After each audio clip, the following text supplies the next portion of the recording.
The Jerry Springer Show actually beat the Oprah Winfrey Show in the TV ratings at its absolute peak.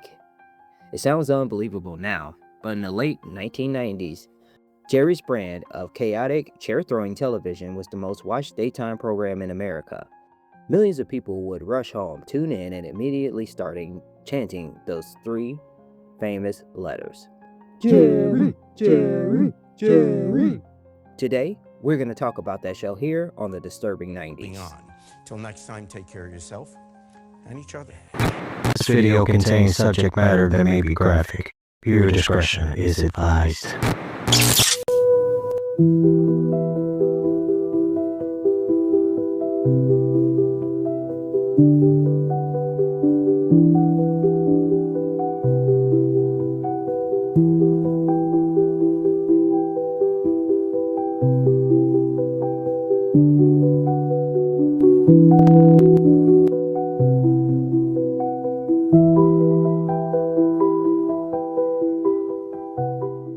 It was a cultural phenomenon that defined a decade, shocked the nation, and permanently altered modern entertainment. But how did the soft-spoken former politician from Ohio become the king of tabloid television? And what reality went on behind the scenes? We're diving into the wild history of Jerry Springer in the 90s. The secret formula that made it work, the massive backlash it faced, and the shocking truth about whether or not the drama was actually real. Stick around, because the story of how daytime TV lost its mind is even wilder than the episodes themselves. To understand the massive cultural shift that happened in the 90s, you have to first look at how the show actually started. When Jerry Springer debuted in 1991, it wasn't wild circus we remember. It was serious, issue-oriented talk show. Jerry wore traditional suits, discussed politics, and tried to emulate Phil Donahue. The ratings, however, were terrible. On the verge of cancellation in 1994, the producers made a radical decision to pivot. They threw out the serious journalism and leaned entirely into sensationalism, targeting topics traditional televisions wouldn't dare touch. By the late 1990s, the show had transformed into an adult soap opera. The formula was simple and brilliant. Every episode followed a precise narrative arc, designed to maximize tension. The setup. An initial guest reveals a massive secret to their partner. The twist? The secret lover or hidden rival is brought out from backstage.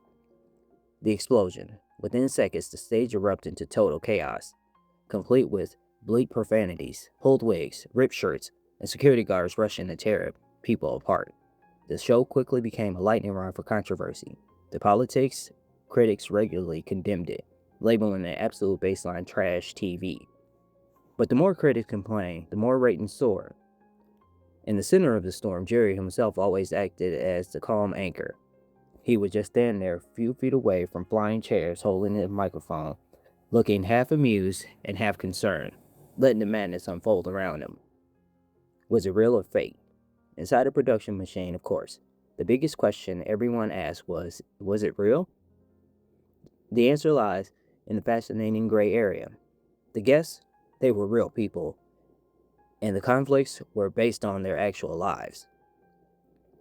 The producers, they were absolute masters of manipulation. They would isolate guests in green rooms, hype them up, and keep the secrets hidden until the cameras were rolling into a guaranteed volatile reaction. The action, the guests were actively encouraged to be physical as possible. So while the emotions were totally rooted in reality, the final product was highly styled, heavily produced entertainment. Our final thought.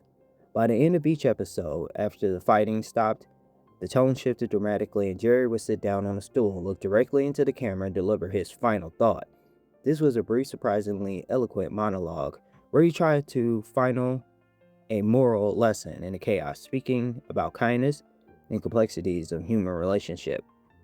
And he always closed the show with a iconic catchphrase, "Take care of yourself and each other." The legacy of the 90s. The legacy of Jerry Springer in the 90s is undeniable. Love it or hate it, the era laid the absolute groundwork for modern reality television and social media drama. It tapped into the primal human desire for spectacle, and daytime television was never the same again. Love deep dives in pulp culture, mysteries, and unforgettable moments of the past? Visit upinthepast.com for more nostalgic content. And hit that subscribe button, follow along, turn on your notifications so you never miss another look back at the decade that shaped us. Thank you so much for watching. Until next time, take care of yourself and each other.